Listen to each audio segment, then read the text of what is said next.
right, Nancy, a little preface before I get started on the whole presentation. I do have a activity as well as a handout that I'll be going throughout this presentation. I'll give you both the link to the activity and a copy of the handout when I give this to you. I'm going to go through the PowerPoint first, then I'll do the activity, and then I'll do a little review on the sheet. But I think that's about it. I don't have a clicker. So I have to go up to my computer, unfortunately, under the camera to get this to swap. Other than that, though, should be all good. Once we get through the PowerPoint, I should be able to be in the limelight hopefully a little more often. Other than that, I believe we are all okay. So put that, and then I think we can get started. So my name is Nick Tassin, and for my project, I chose to do music therapy. Music is something that's always been near and dear to my heart. I've always found it extremely interesting. I've also found that I use it as a coping method when I'm under stress.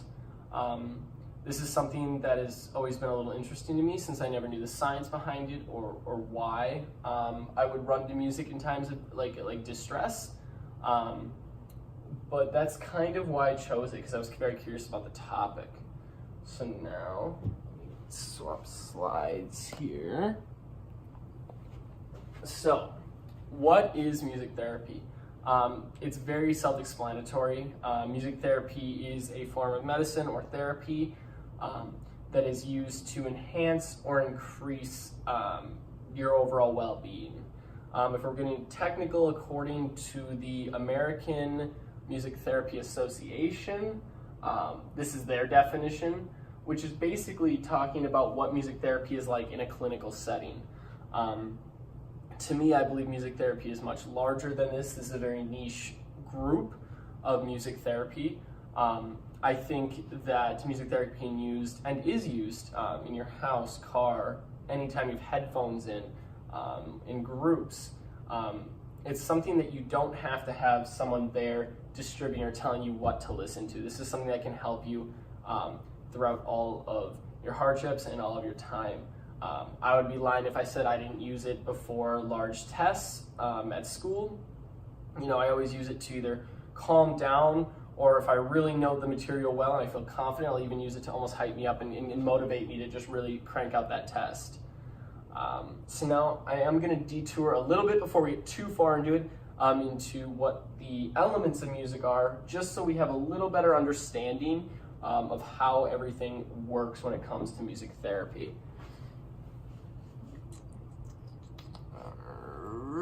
There we go. Okay.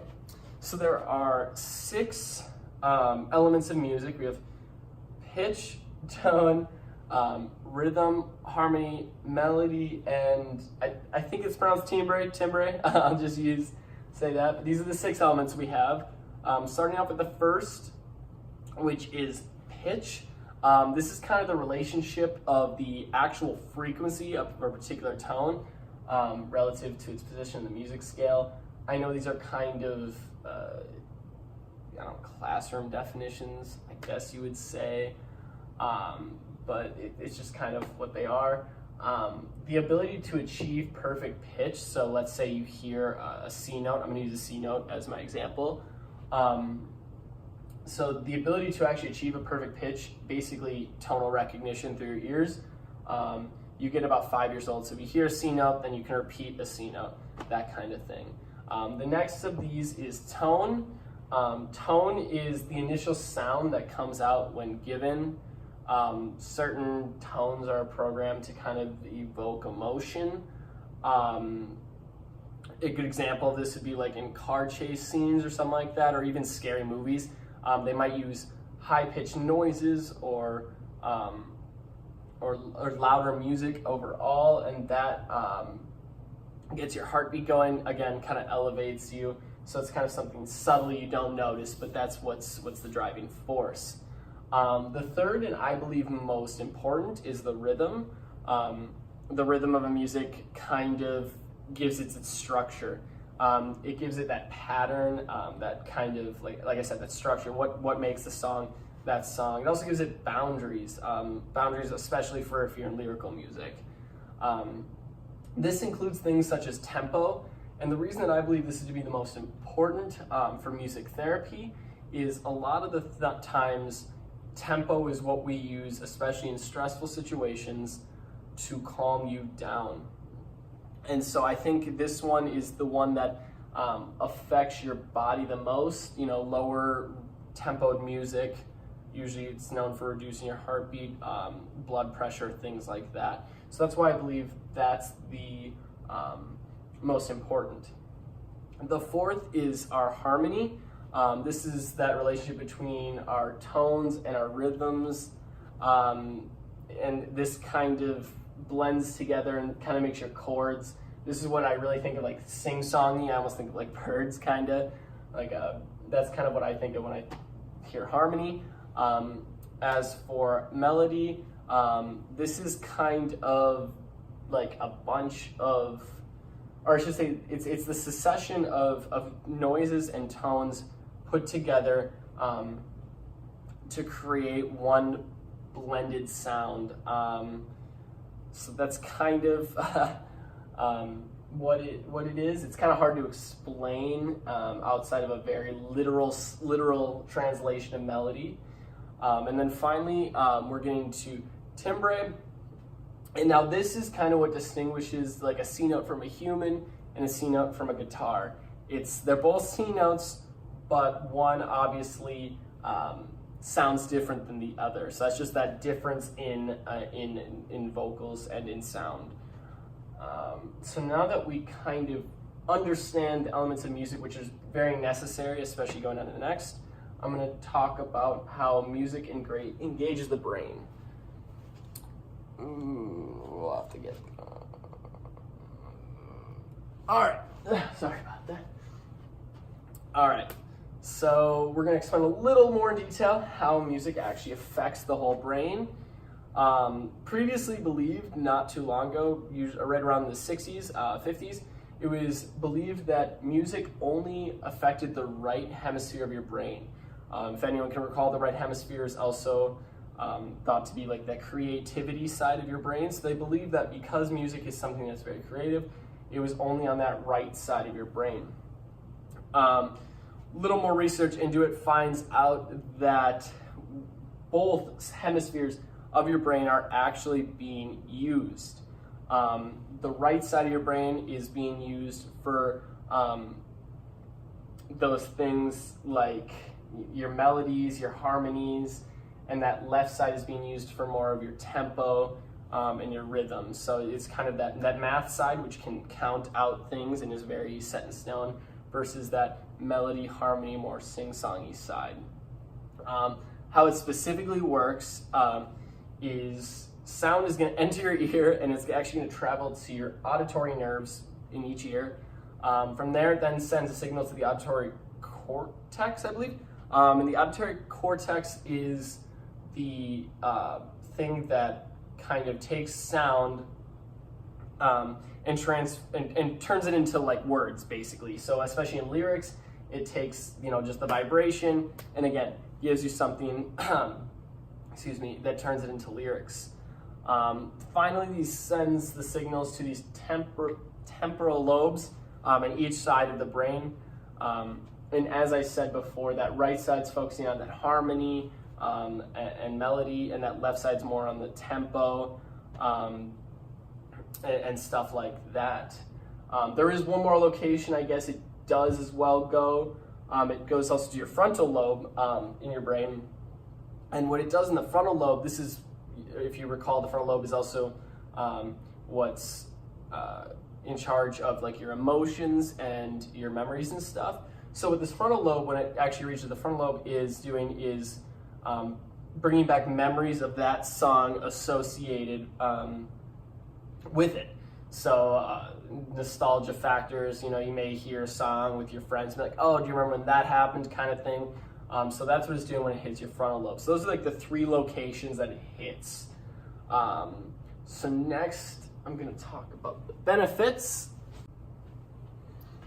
All right, so currently music is being used in hospitals, nurseries and most clinical settings for a ton of different reasons. The first reason, and a big one actually, is that the human brain is primed from birth to hear noises and sounds and respond in a different way. From an evolutionary standpoint, we know that music actually precedes language. This has been figured out when we found instruments far before what we know language was created or we evolved into it.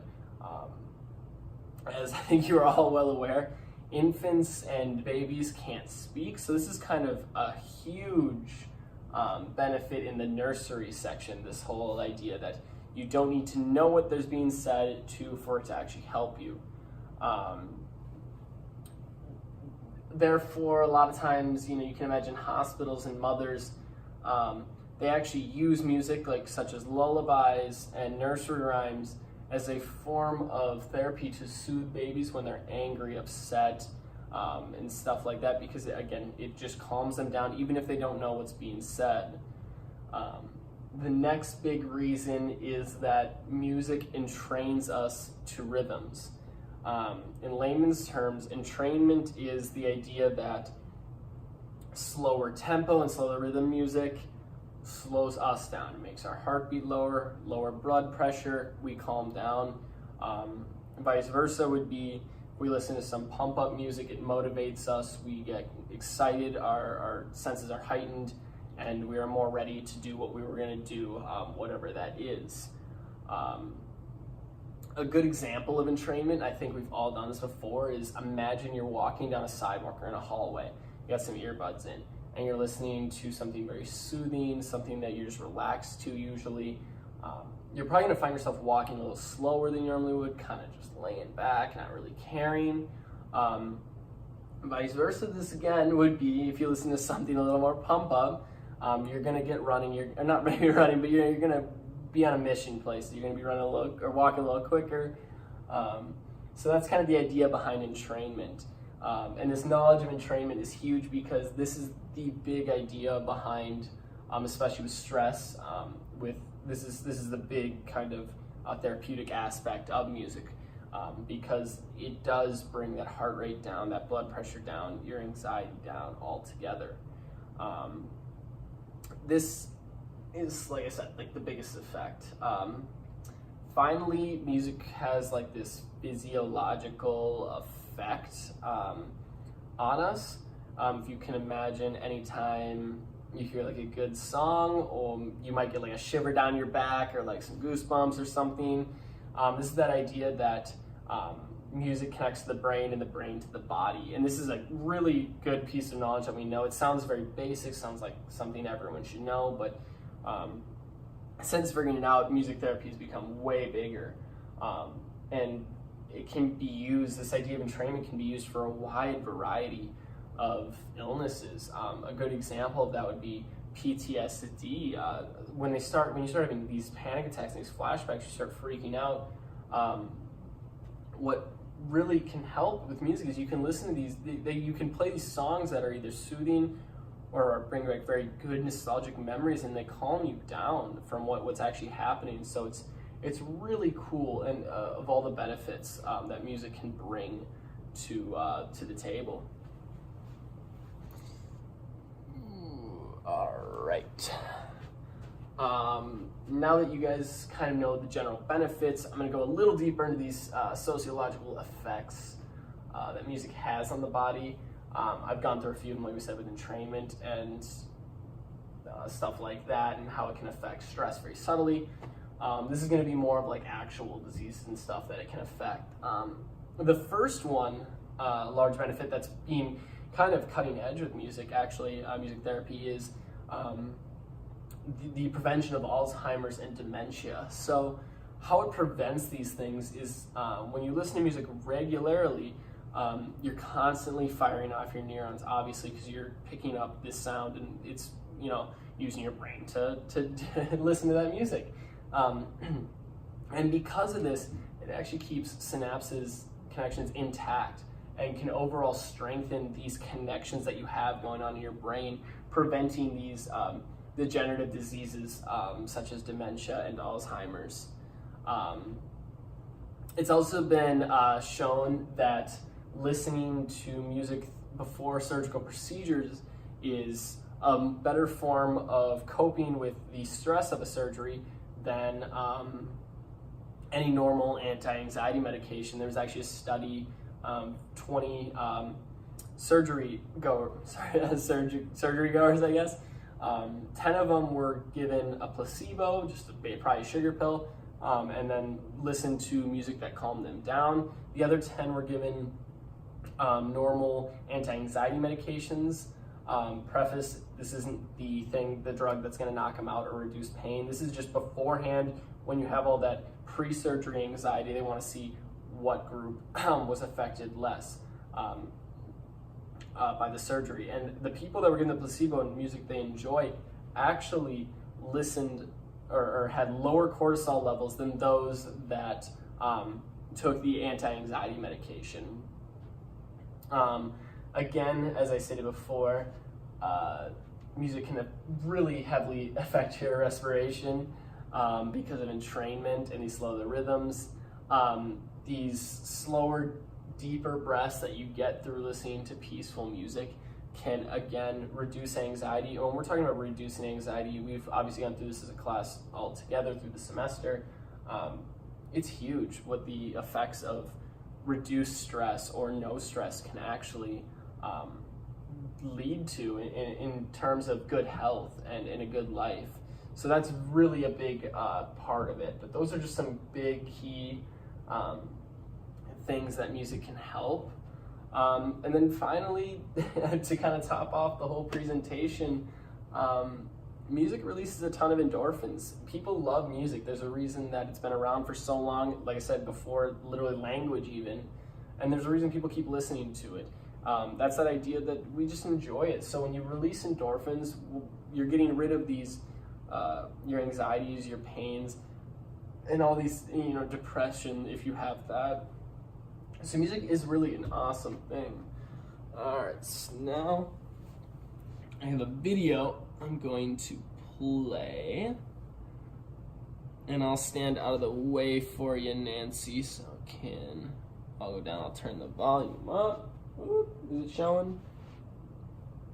It's not. So let me quick pause, quick exit out of the PowerPoint, and I will get the music up. Oops, sorry about that. All right, let me turn it up.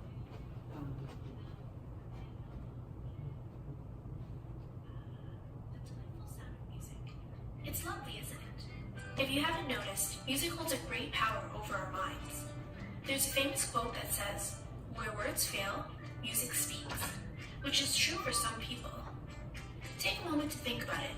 You listen to music when you're sad, when you're happy, or even when you want to fill the silence in your mind. In a way, listening to music is almost, I guess some would say, therapeutic. So if that's the case, what role does music really play in healthcare? The answer to that is simple. It lies within music therapy. Oftentimes, when you hear the words music and therapy, what do you think of? Since there are genres that cater to your feelings at the time, maybe you think of listening to music when you're feeling any sort of emotion.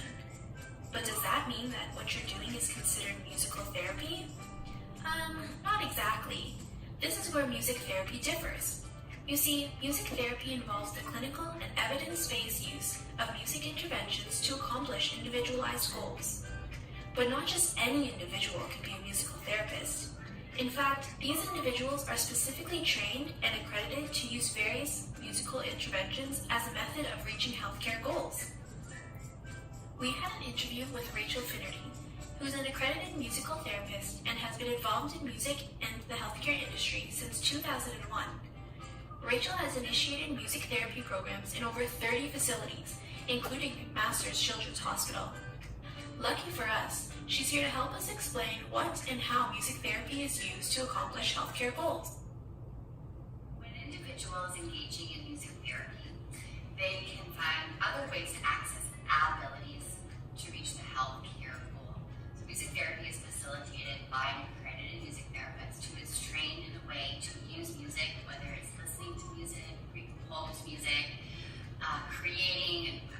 composing one's own music or improvising.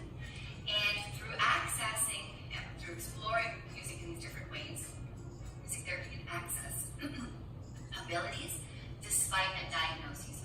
So, singing, for example, when we sing a song that's familiar to us that has meaning, it evokes memories. So we can all think back to songs from childhood, for example, and what kind of memories do that evoke for us, right? So whether it's being at school or with family, a certain family holiday, trips, etc. And this happens throughout our life. Music actually chronologically follow our life through music.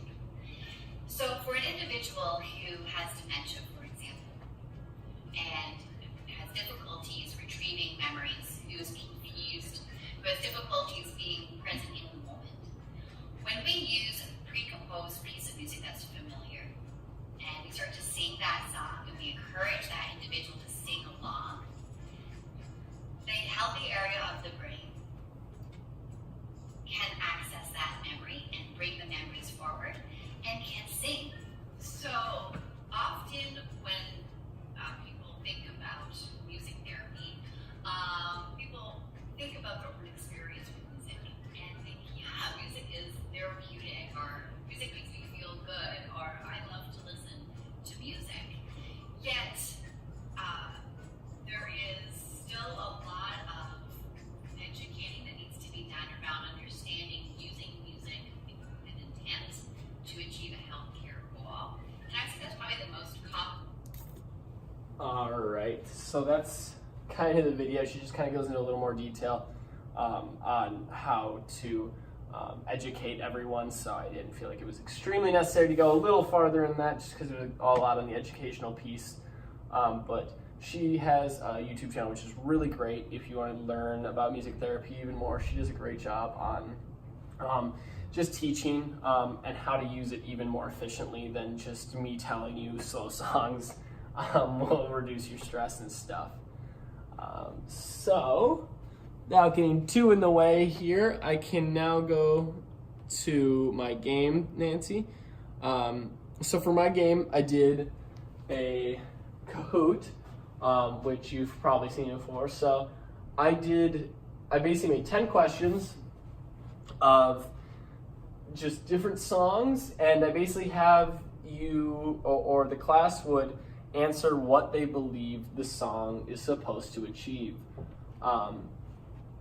Basically what I'm trying to do here is, because of this idea of entrainment and that you can hear these patterns, I picked songs that were listed on the American Association for Music Therapy website that have been known to promote these certain things. So we have motivates you, keeps you focused, and then ones that actually can help against anxiety and depression.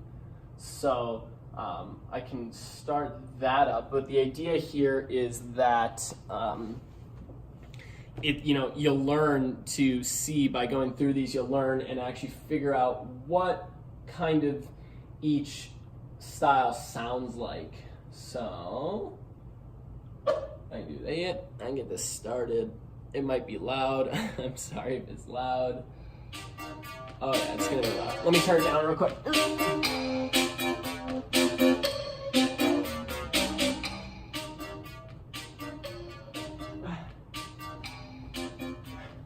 Sorry about that. All over the place.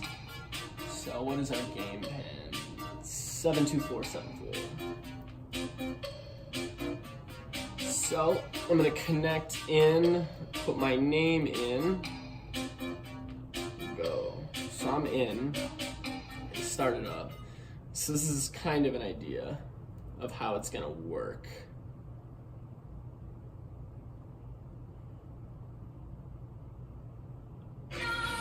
So this would play, and then we kind of got to figure out what it would be in 30 seconds. So for this one's kind of excited. If you go back, we can hit one, and boom, got it right. So I won't go through the whole 10 with you. It'd probably be easier if I had a full class to do it with, but that's the idea behind my game. And like I said, I can go through that with you if you want when I give it to you. The final piece of my presentation that I did was this handout. So again, I took a lot of songs off of this Association for Music Therapy, and I actually put it into a sheet. So it's kind of a condensed list of songs that'll help you when it's very similar to this, but different songs. So if you're feeling anxiety stricken, these songs will help you. When you're looking for motivation, this will help you. When you're wanting to focus or study, because there are certain people that love to do that with music.